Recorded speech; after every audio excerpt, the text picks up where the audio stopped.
दोस्तों मैं हूं आपका राज और आप देख रहे हैं डियर कैमियो यूट्यूब चैनल। दोस्तों आज हम जेईई मेन 2006 में थर्मोडायनेमिक्स से जो क्वेश्चन पूछा गया है वो बनाएंगे। दोस्तों आगे बढ़ने से पहले यदि आप हमारे चैनल पर नए हैं तो चैनल को प्लीज़ सब्सक्राइब कर ले ताकि हम आपसे जुड़ जाएं। दोस्तों क्वेश्चन है delta H minus delta U for the formation of carbon monoxide from its element at 298 kelvin is, यानी कार्बन मोनोऑक्साइड की फॉर्मेशन इसके एलिमेंट से हो रही है 298 केल्विन पर। तो इस फॉर्मेशन रिएक्शन की delta H minus delta U निकालनी है।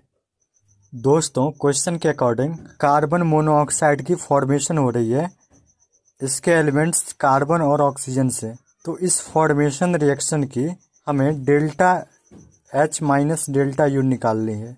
हमें D H minus D U निकालनी है। हम डी एच को D U plus D P V लिख सकते हैं और minus D U as it is छोड़ दिए।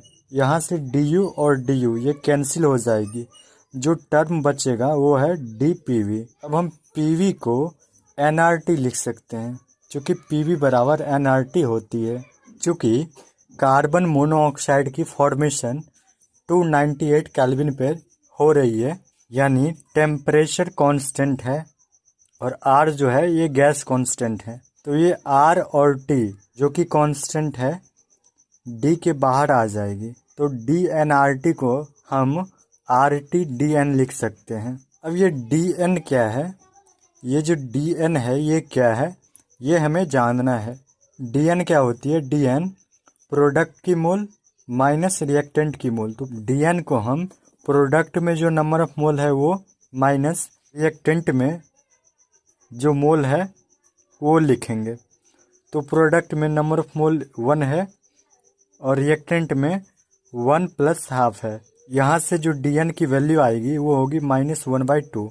डी एन की वैल्यू निकालने के बाद हमने क्या किया, डी एन की वैल्यू को इस फॉर्मूला में पुट कर दिया। आर के बदले में हम 8.314 इंटू टी के बदले में 298 इंटू डी एन के बदले में -1/2 रखेंगे। जब हम इसको कैलकुलेट करेंगे तो यहाँ से D H minus D you की जो वैल्यू आएगी वो होगी -1238.786 जूल पर मोल। ए -1238.78 जूल पर मोल इस क्वेश्चन की आंसर होगी।